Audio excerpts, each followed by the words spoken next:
Hora do nosso bate-papo esportivo. O convidado de hoje é o comentarista Caio Ribeiro. Caio, o que mais me chamou a atenção nessa vitória do Fluminense foi a festa que rolou depois do jogo. Você acha que está com cheiro, com cara de título?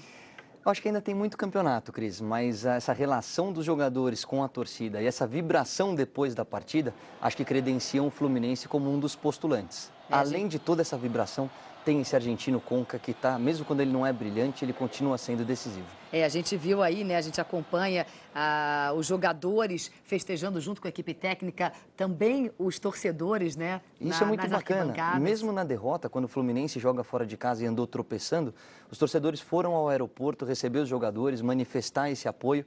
Eu acho que para um campeonato difícil como é o Campeonato Brasileiro, é extremamente importante essa relação. Vamos falar um pouquinho de Botafogo e Corinthians. Botafogo teve um gol legítimo que foi anulado. É o tipo de lance que muda a história do campeonato? Ah, com certeza muda pelo menos a história do jogo. É um jogo de duas grandes equipes que interfere sim nas primeiras posições, já que o Corinthians, depois dessa rodada, é o vice-líder. E dá uma olhada, foi muito mal anulado. O Herrera tinha condições de finalizar e seria 2-1 para o Botafogo.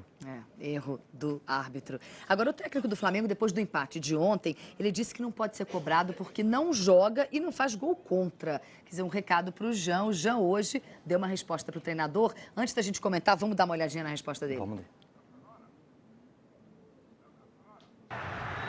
Essa declaração ela não poderia acontecer em momento algum, de assumir que não tive uma boa atuação, coisa que poucos fazem, né? Não só jogador, mas como também treinador. Ele tem, além de 2 dias antes da partida, 90 minutos para tomar uma decisão e acaba, às vezes, errando até mais do que o jogador. Muitas das vezes transfere responsabilidade, né? 11, 20, 22 jogadores, às vezes é muito mais importante do que uma pessoa só. Bom, antes de falar do Flamengo, vamos voltar a falar um pouquinho do Botafogo. Me esqueci de destacar o finalzinho do jogo, né? Vamos dar uma olhadinha, o finalzinho do jogo do Botafogo, o lance perdido? Esse foi o gol do Caio. Você vê que mesmo o Corinthians tendo pressionado até o final, jogado em cima do Botafogo todo o segundo tempo, as melhores chances, além daquela desperdiçada, né, do gol mal anulado pelo Herrera, teve essa do Caio que poderia ter decidido a partida a favor do time carioca. Pois é, poderiam ser 2 gols a mais, né? Agora, falando um pouquinho aí do que a gente viu dessa declaração do Jean, na verdade, a declaração do Silas, do treinador, foi um gol contra? O que você acha? Eu acho que o Silas foi totalmente equivocado no que ele falou. O seu treinador, o comandante, se você perde o vestiário, você perde o comando, você perde o respeito dos jogadores. E sem o respeito, você tem vida curta no clube. O Zico vai se pronunciar amanhã em relação à permanência ou à saída do Silas.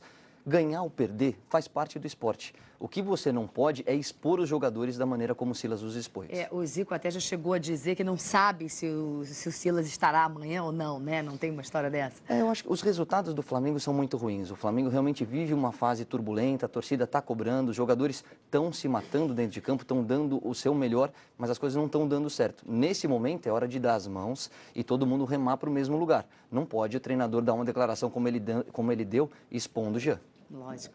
Obrigada, Caio. Boa noite para você.